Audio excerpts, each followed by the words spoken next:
नमस्कार मित्र बंधुओं, मैं एडवोकेट रत्नेश मणि त्रिपाठी आपके अपने यूट्यूब चैनल ज्ञान संग्रह में आपका स्वागत करता हूं।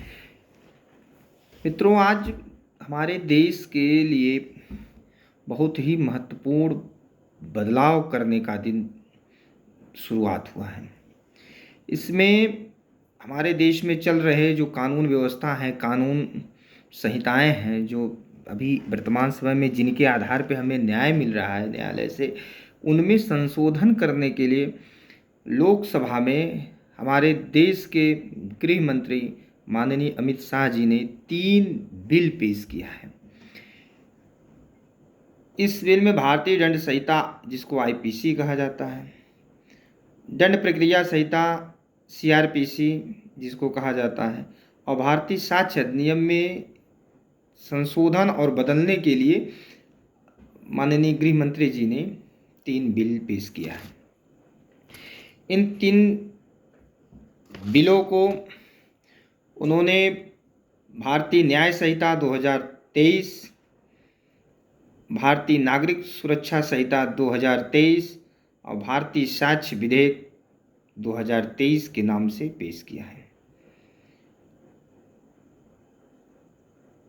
गौरतलब है कि हम आपको बताना चाहेंगे कि मार्च 2020 में केंद्र सरकार ने आईपीसी, सीआरपीसी और भारतीय साक्ष्य अधिनियम 1872 को संशोधित करने के लिए एक सुझाव देने के लिए आपराधिक कानून सुधार समिति का गठन किया था।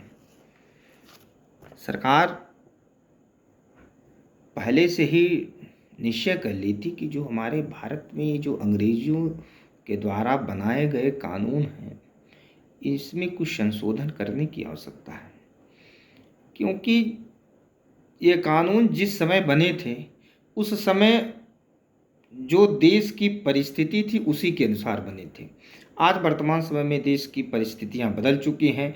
देश, हमारे भारत देश में लोगों के रहन सहन, हर एक चीज़ में परिवर्तन हो चुका है। अब उसको अनुकूल रूप में चलाने के लिए उसी के अनुसार कानून व्यवस्था होनी चाहिए। तो वर्तमान समय में ये कानून व्यवस्था में परिवर्तन करने के लिए माननीय गृह मंत्री जी ने इन 3 विधेयकों को पेश किया।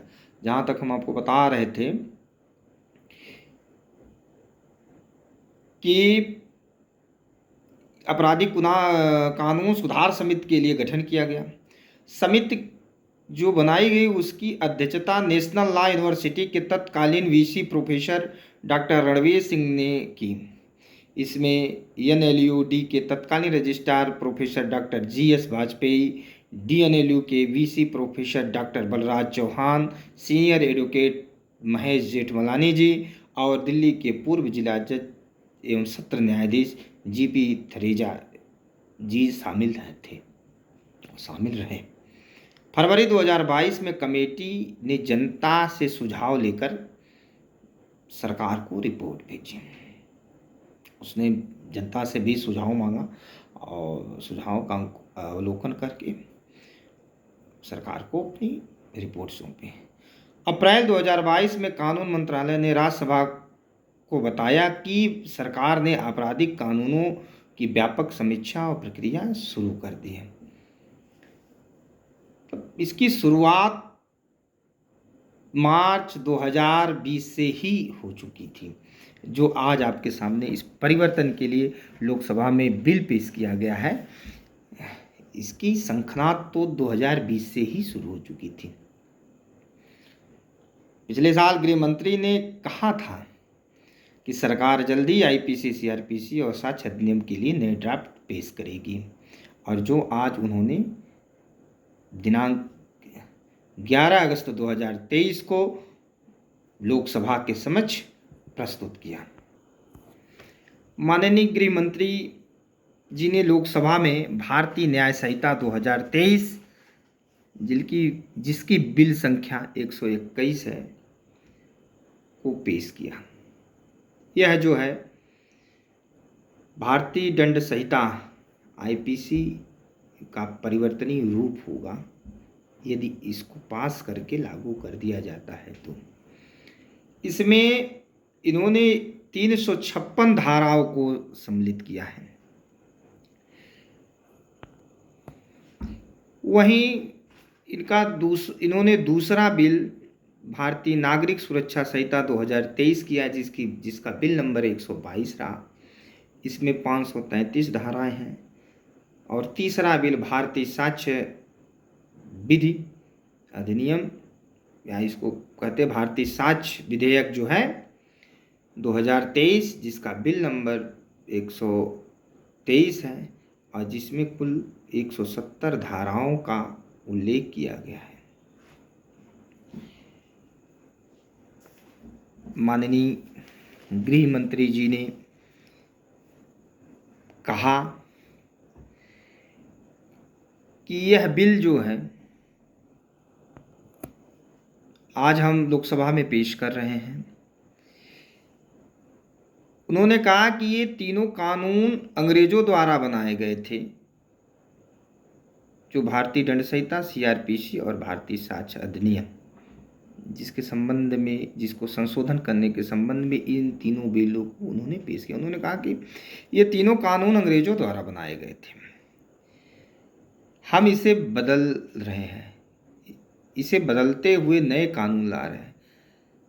गृह मंत्री जी ने कहा कि जिन 3 नए कानूनों की घोषणा की है उसमें भारतीय न्याय संहिता 2023, भारतीय नागरिक सुरक्षा संहिता 2023 और भारतीय साक्ष्य विधेयक 2023 शामिल है।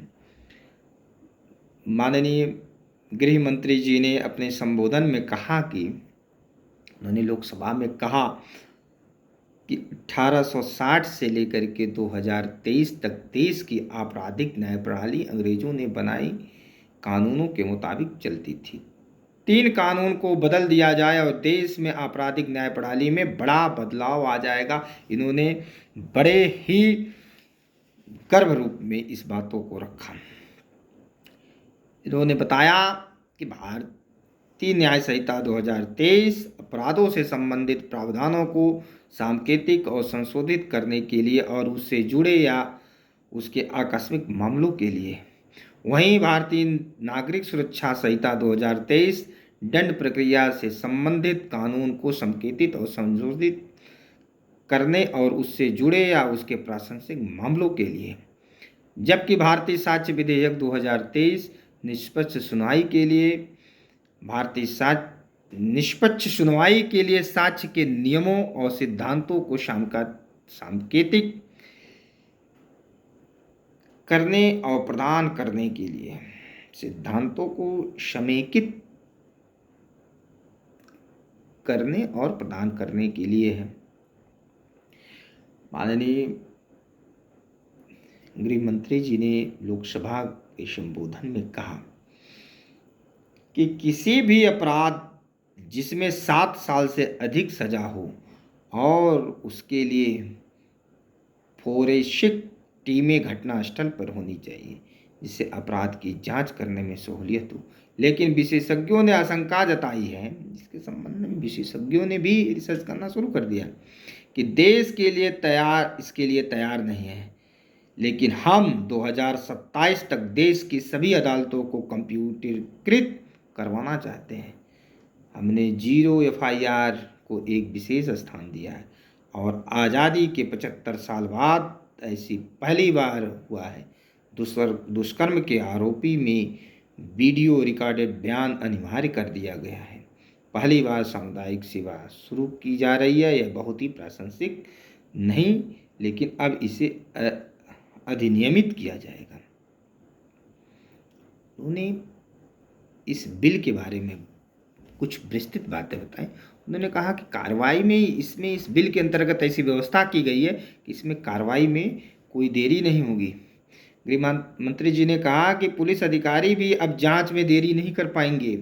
इस कानून के अंतर्गत ऐसी व्यवस्था की जाएगी कि हमने सुनिश्चित किया है कि 90 दिनों में आरोप पत्र दायर किया जाएगा और केवल अदालत उन्हें 90 दिन और बढ़ा सकती है, लेकिन 180 दिनों के भीतर पुलिस ने इन नए कानूनों के तहत जांच करने के लिए बाध्य होगी।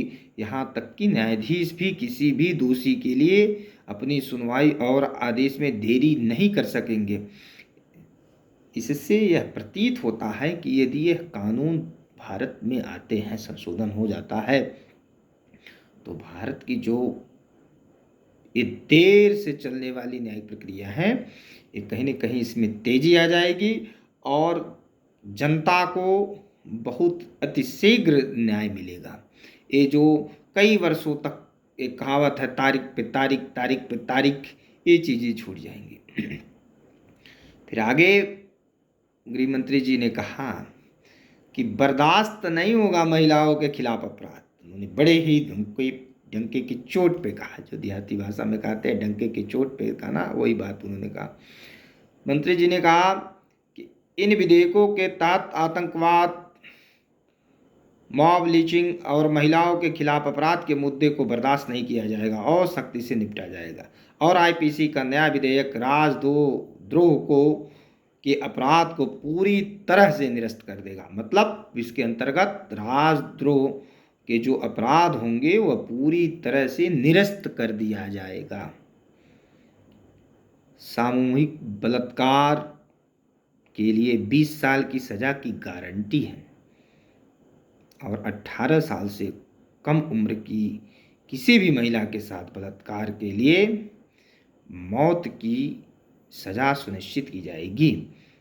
यह अपने आप में बहुत बड़ी बात है इस कानून व्यवस्था के अंतर्गत जो उन्होंने बताया। इससे यह प्रतीत होता है कि अगर हमारे देश में यह संशोधन कानून विधेयक तीनों पास होकर के लोकसभा में पास होकर के अगर संशोधित होकर के लागू कर दिए जाते हैं तो बहुत बड़ी न्याय प्रणाली में व्यवस्था बदल जाएगी। न्याय की प्रगति बहुत तीव्र गति से हो जाएगी और लोगों का न्याय के प्रति और श्रद्धा हो जाएगा। ये कहीं न कहीं हमारे लिए, हम सभी के लिए, हम भारतवासियों के लिए अच्छी पहल है। और जो भी है, जो आज की ये जानकारी थी, तो हमने कहा आप लोगों को सूचित कर देते हैं। अगर इसमें कुछ त्रुटियां लग रही हों आपको, तो उसके लिए हम क्षमा चाहते हैं और आपसे एक आशा भरी बातों को प्रस्तुत कर रहा हूं, आपके सामने एक आशा व्यक्त कर रहा हूं कि आप भी मेरे चैनल को सब्सक्राइब करें, लाइक करें और लोगों के पास शेयर करें, जिससे मेरी भी आपको सूचना देने के प्रति इच्छा जागृत हो और हमारी लालसा जो है कुछ और आगे करने की बनी रहे। नमस्कार।